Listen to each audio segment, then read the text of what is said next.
কেবলমাত্র নতুন বিবাহ করেছে, দুপুর বেলায় নবীজি সন্ধ্যার আগে অর্ডার দিলেন, যুদ্ধের ময়দানে তোমাকে সেনাপতি বানানো হলো, যাও বিদায় নিয়ে আসো। আব্দুল্লাহ ইবনে রাওয়াহা রাদিয়াল্লাহু আনহু দরজার বাইরে থেকে স্ত্রীকে ডাক দিলেন, স্ত্রী রে, আমি চলে যাচ্ছি যুদ্ধের ময়দানে, দেখার হবে না। নবী করিম সাল্লাল্লাহু আলাইহি সাল্লাম বলেছেন, আমি যদি শহীদ হয়ে যাই আরেকজন সেনাপতি নিযুক্ত করার জন্য। প্রাণের বিবি দুপুরে বিয়ে করেছি, আজকে আমাদের বাসর রাত ছিল, সেই বাসর রাত আজকে আর হবে না, বিদায় দাও, চলে যাব যুদ্ধের ময়দানে।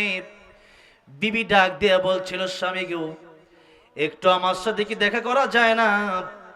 তোমার সুন্দর মুখখানা একবার দেখে নিতাম, মদিনার সুন্দরী মেয়ে আমি, আমাকেও একবার প্রাণ ভরে তুমি দেখে নিতে, কিয়ামতের কঠিন ময়দানে আমাদের একে অপরকে দেখতে চিনতে বড় সুবিধা হতো।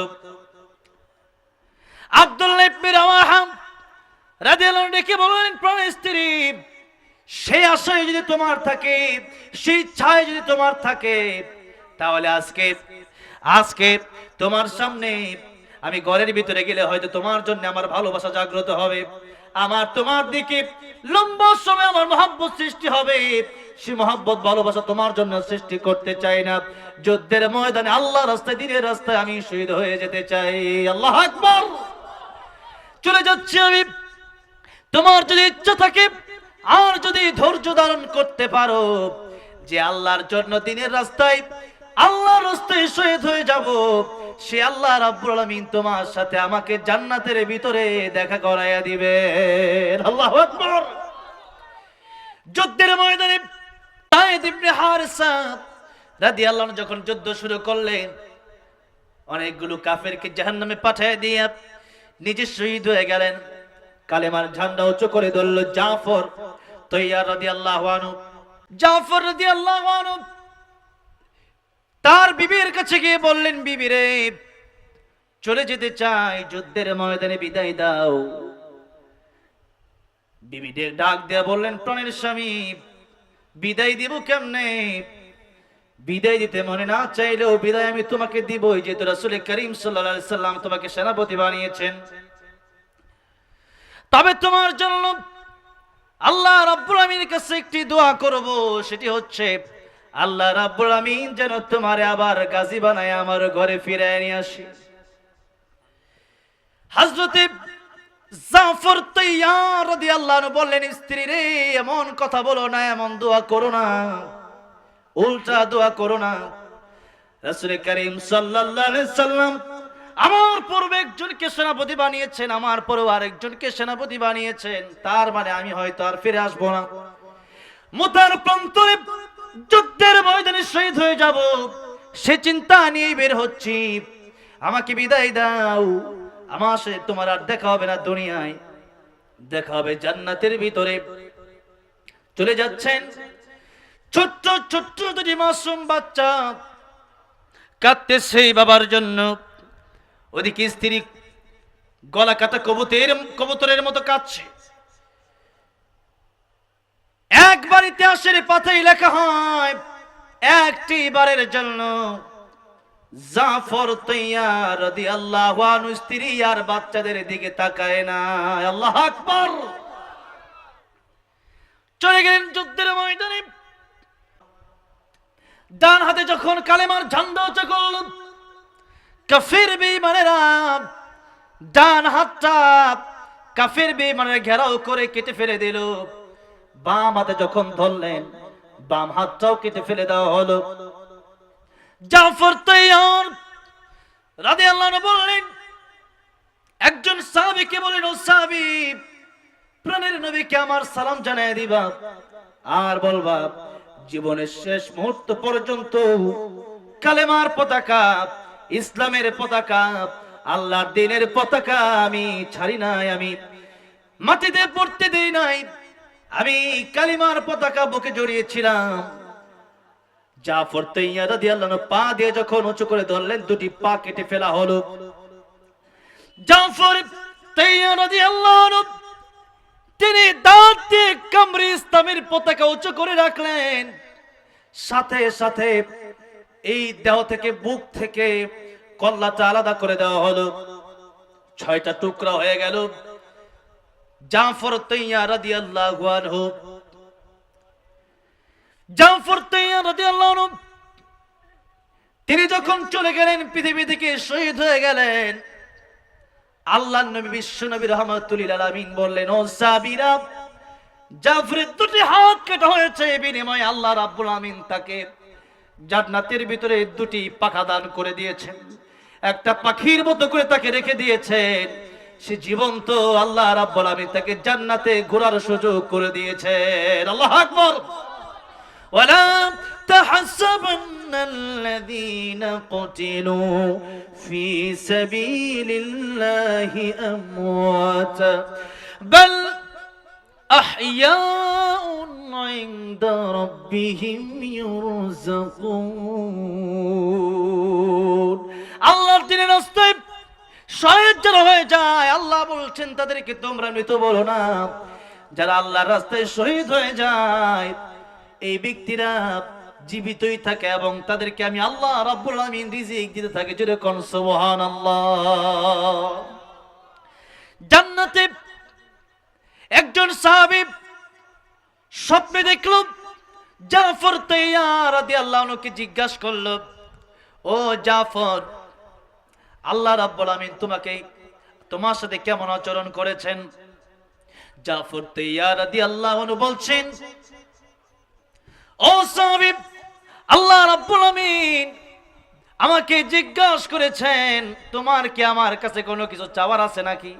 তুমি তো আমার রাস্তায় শহীদ হয়েছো, দিনের রাস্তায় জীবন বিলায় দিয়েছো, আমি তোমার প্রতি খুশি। তোমার কি আমার কাছে কোনো কিছু চাওয়ার আছে?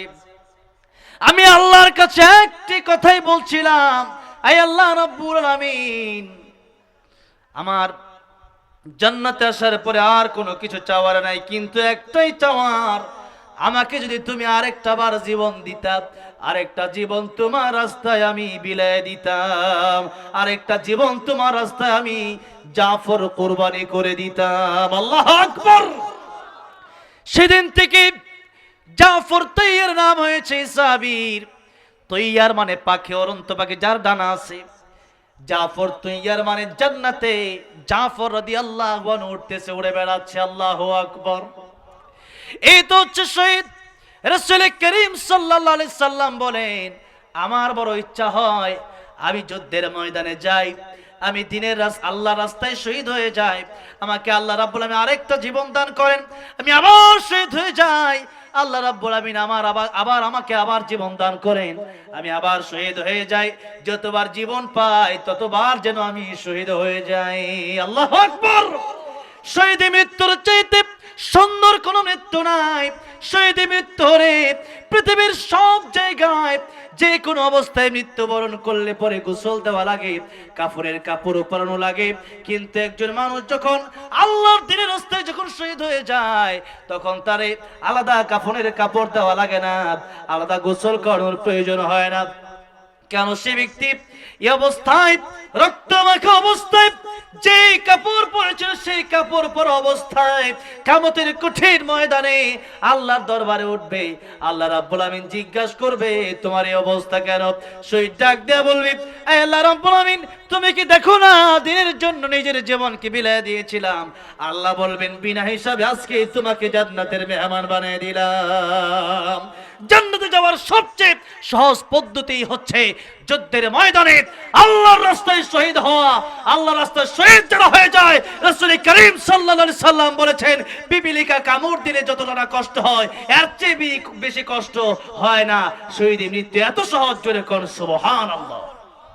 ভাইরা আমার, বাবাজিরা আমার, আজকে আমরা এই পৃথিবীতে এমন একটা অবস্থানে আছি যে অবস্থানে আমাদের ঈমান বড় দুর্বল হয়ে গেছে, যে অবস্থায় আমরা আমাদের ইমানকে টিকা রাখাটাই কষ্ট হয়ে গেছে। আর জিহাদ সম্পর্কে তো আমাদের ধারণাই নাই। আমরা মাঝে মধ্যে বলি যে আমরা শহীদ হয়ে যাব, আমরা চলে যাব, আমরা সেখানে গিয়ে তারা বুম মারবে, আমরাও মরে যাব। এটা এমন বিষয়টা এরকম না। যুদ্ধ মানে হচ্ছে, জিহাদ মানে হচ্ছে আল্লাহর দ্বীন বিজয় করা, আল্লাহর দ্বীনকে পৃথিবীতে কায়েম করা, ফিতনা ফাসাদ শিরিক বেদাত এই পৃথিবী থেকে মুক্ত করা। এখন শিরিক বেদাত যদি মুক্ত করতে চান, এই পৃথিবীতে যদি আল্লাহর দ্বীন কায়েম করতে চান, সেটা হতে পারে আপনার কথার মাধ্যমে, সেটা হতে পারে আপনার কাজের মাধ্যমে, সেটা হতে পারে আপনার যুদ্ধের ময়দানে, সেটা হতে পারে আপনার অর্থের মাধ্যমে। যখন যেভাবে যেটাই দেওয়া লাগবে সেটাই দিতে রাজি যখন আপনি থাকবেন, তখন বোঝা যাবে আপনি প্রকৃত ঈমানদার। আর যদি মনে করেন না, এই যুদ্ধের ময়দানে গেলে যুদ্ধকে, জিহাদকে যারা জাতিসংঘ যারা তৈরি করছে, এই ট্রাম্প আর নেতানিয়াহু, এরা বলেছিল এই যুদ্ধ। এরপরে আমাদের বড় দুঃখ লাগে, আমাদের দেশের কিছু মুসলিমরাও যখন কলম লেখে, যখন পত্রিকা লেখে, তখন এই কথাগুলো বলে যে হুজুর জিহাদ করে লাভ কি, জিহাদ তো আপনি মনে মনে করেন, আপনি ওইটা করেন, এটা করেন, এরকম পেশায়া আমাদেরকে অনেক কথাই বলে। এরপরে যখন সাংবাদিকরা নিউজ করে, মাঝে মধ্যে বলে যে কিছু ইসলামিক বই আর কিছু জিহাদি বই পাওয়া গেছে, তার মানে ইসলামিক বই আলাদা, জিহাদি বই আলাদা। বিষয়টি এরকম না। ইসলাম আর জিহাদ এখান থেকে আলাদা করার কোনো সিস্টেম নাই। ইসলাম থেকে যেমন নামাজ আলাদা করতে পারবে না, ইসলাম থেকে যেমন রোজা আলাদা করতে পারবে না, ইসলাম থেকে যেমন কোরআন আলাদা করতে পারবে না, ইসলাম থেকে যেমন হাদিস আলাদা করতে পারবে না, ঠিক তেমনি ভাবে ইসলাম থেকে জিহাদকেও আলাদা করতে চায়। আর এই পৃথিবীতে মুনাফিকি কায়েম করতে চায়, দ্বীনকে বরবাদ করতে চায়।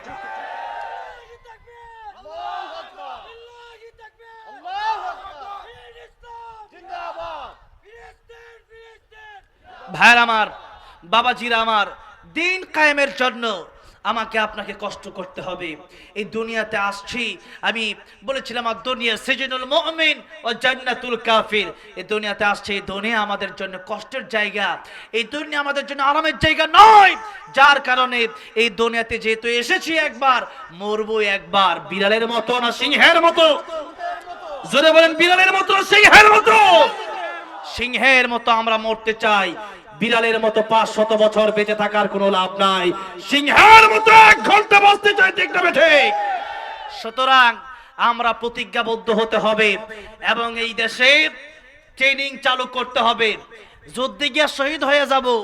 এরপরে আমাদের এই যে একজন শিল্পী ছিলেন এই বাংলাদেশে, একজন জাগ্রত বিপ্লবী একজন শিল্পী ছিলেন আইনুদ্দিন আল আজাদ রহমতুল্লাহ। তিনি চলে গেছেন পৃথিবী থেকে। সেই আইনুদ্দিন আল আজাদ রহমতুল্লাহ লিখেছিলেন যে মসজিদের কোণে বসে জিকির করলে হবে না। তিনি বলেছিলেন, মসজিদের কোণে বসে জিকির যত করই কোষে, মসজিদের কোণে বসে জিকির যত করই কোষে, এভাবে যায় না পাওয়া আল্লাহকে, এভাবে যায় না পাওয়া আল্লাহকে। কি হবে বেঁচে থেকে অযথা বিদ্যা শিখে, যদি না গড়তে পারো শোষণবিহীন সমাজটাকে? কি হবে বেঁচে থেকে, ঠিক কি না? কি হবে আলেম হয়ে ইমাম সেজে সমাজেতে, পারো যদি সত্য কথা উচ্চ স্বরে না বলিতে? চাকরির ভয় করো যদি ছেড়ে দাও ওই না গদি, চাকরির ভয় করো যদি ছেড়ে দাও ওই না গদি। কি হবে ধোঁকা দিয়ে আল্লাহকে, কি হবে ধোঁকা দিয়ে আল্লাহকে?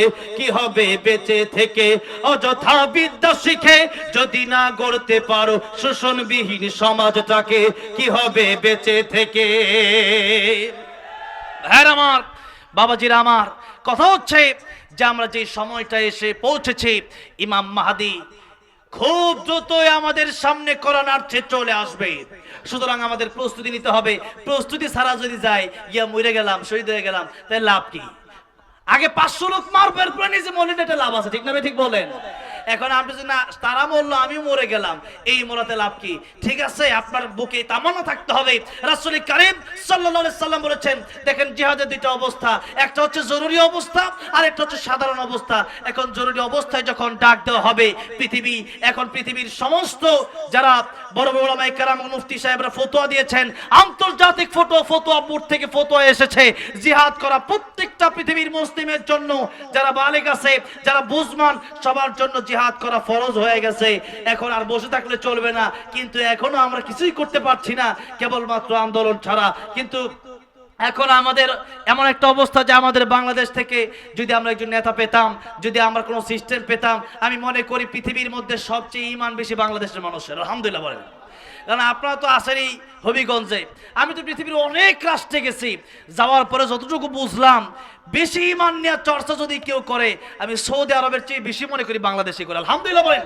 বাংলাদেশ আল্লাহ এত আলেম দিয়েছেন, কারণ বর্তমানে সৌদি আরব দেখা শেষ, আরব মানুষ বুঝে ফেলছে এখন যে অনেক বড় বড় নেতা এখন দেখছি যারা অনেক বুলি উড়াইছে দুদিন, কিন্তু বুলি উড়াইতে পারলেও কাজে কাজে ঠনঠনা তারা, ঠিক না ঠিক বলেন। আলহামদুলিল্লাহ, আল্লাহ আমাদেরকে যেই পজিশনে রেখেছেন আল্লাহ দরবারে হাজারো কোটি শুকরিয়া, কিন্তু আল্লাহ রাব্বুল আমিনের কাছে দোয়া করি আল্লাহ যেন এই পথ থেকে আমাদেরকে সরায় না দেয়, আল্লাহ রাব্বুল আমিন যেন আমাদেরকে জিহাদের পথ থেকে সরায় না দেয়। রাসূল করিম সাল্লাল্লাহু আলাইহি সাল্লাম বলেছেন যে তোমরা সাধারণ অবস্থায় যুদ্ধের তামান্না অন্তরে রাখবা, যুদ্ধের তামান্না যদি কারো অন্তরে না থাকে, জিহাদের প্রেরণা যদি কারো অন্তরে না থাকে, সে ব্যক্তি মুনাফিক হয়ে মারা যাবে। সে ব্যক্তি কি হয়ে মারা যাবে? আমরা কি কেউ মুনাফিক হয়ে মারা যেতে চাই? মুনাফিক হয়ে মরতে চাই না, আমরা ইমানদার হয়ে মরতে চাই।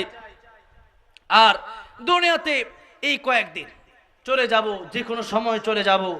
দুনিয়াতে আল্লাহর যত বিধান আছে, আল্লাহর বিধানের মধ্যে জিহাদ হলো একটি আল্লাহর প্রিয় বিধান। যেই বিধান আল্লাহ রাব্বুল আমিন দিয়েছেন গজব হিসাবে নয়, বরং জিহাদ আল্লাহ রাব্বুল আমিন রহমত হিসাবে দিয়েছেন। কি হিসাবে দিয়েছেন বলেন? জিহাদ আসছে মানে কি সবাই কি কচু কাটার জন্য আসছে?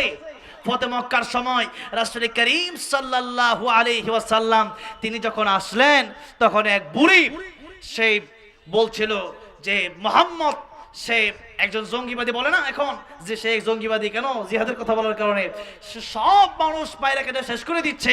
তখন একজন বুড়ি সে কাঁদছিল, সবাইকে বলছিল যে সবাই এখান থেকে ভাগো, মুহাম্মদ আসছে, মুহাম্মদ শেষ করে দিবে আমাদেরকে। রাসূল করিম সাল্লাল্লাহু আলাইহি সাল্লাম দেখলেন বুড়ির কাছে একটা ব্যাগ আছে। রাসূল করিম সাল্লাল্লাহু আলাইহি সাল্লাম বলেন এই ব্যাগটা আমার কাছে দেন, আমি আপনার পৌঁছে দিয়ে আসি। যখন বুড়ির গন্তব্যস্থলে যাওয়া হলো, তখন বুড়ি বলল তোমার নাম কি? রাসূল করিম সাল্লাল্লাহু আলাইহি সাল্লাম বলেন আমার নাম মুহাম্মদ ইবনে আব্দুল্লাহ, আমি মুহাম্মদ সাল্লাল্লাহু আলাইহি সাল্লাম, আমি সেই বিশ্বনবী, আমি সেই রাহমাতুল লিল আলামিন। তখন বুড়ি বলল যে আপনি সেই রাহমাতুল লিল আলামিন, আপনি আমার বোঝাই পর্যন্ত এনে দিলেন। যদি এই হয় বিশ্বনবী মুহাম্মদুর রাসূলুল্লাহর আদর্শ, এটাই হচ্ছে ইন্নাকা আলা খুলুকিন আযীম। জিহাদ এটা কোনো সন্ত্রাসী গোষ্ঠী হতে পারে না, জিহাদ কোনো মানুষের ক্ষতি হতে পারে না, এই জিহাদের মাধ্যমে মানুষের কল্যাণ আসবে, ঠিক না ঠিক?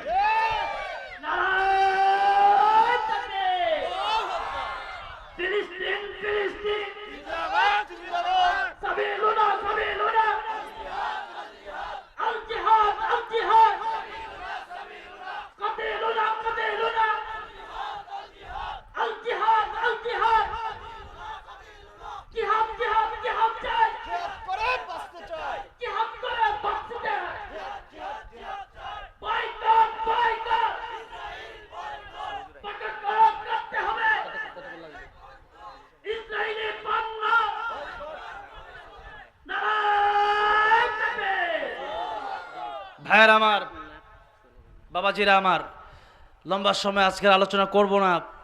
আমি এবছর প্রতিজ্ঞাই করেছি যতদিন পর্যন্ত গজওয়াতুল হিন্দ হবে না, আমরা আশা রাখছি ইনশাআল্লাহ তাআলা আমরা ইমাম মাহাদির সৈনিক হব, আমরা ইনশাআল্লাহ সে আশা আমরা রাখছি।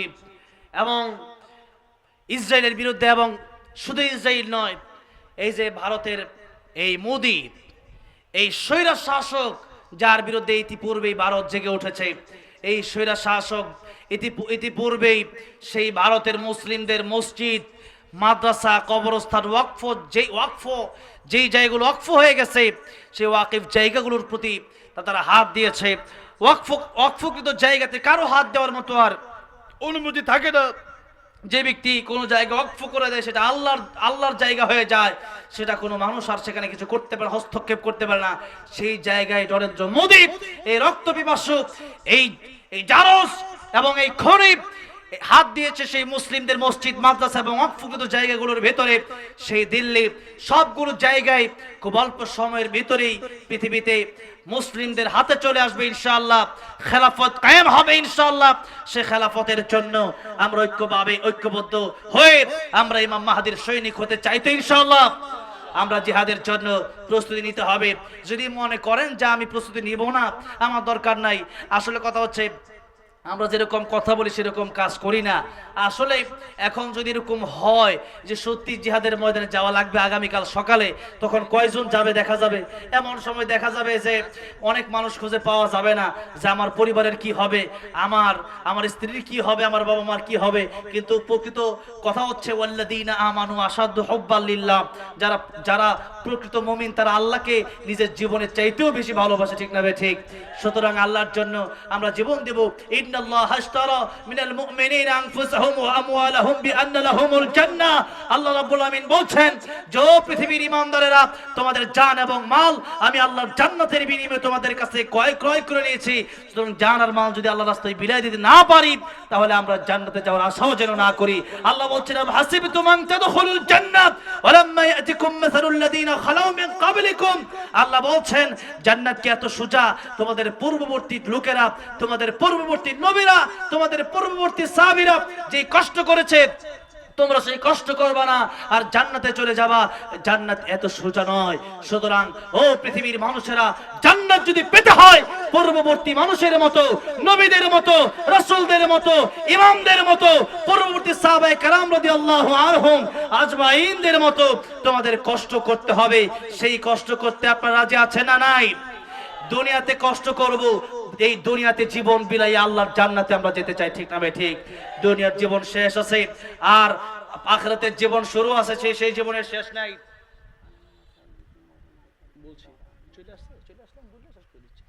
আমরা আমার ভাইয়েরা বাবাজিরা, আমরা ইনশাআল্লাহ আরো আলোচনা শুনবো, আরো আলোচনা করব।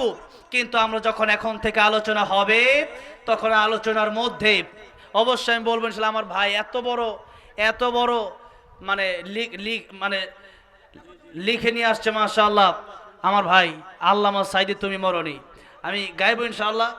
আমাদের ভাই আর কাসিফ ভাই চলে আসছে, এখনই আমি মাইক ছেড়ে দেবো। আলহামদুলিল্লাহ, আমাদের আব্দুর রহিমান মাদানী সাহেব হুজুর অনেক আগে চলে এসছেন উনি, আর আমাদের দিগুল বাগী হুজুর আপনাদের এলাকার সন্তান মাশাআল্লাহ। আলহামদুলিল্লাহ, আমার জন্য এতক্ষণ বসা শুধু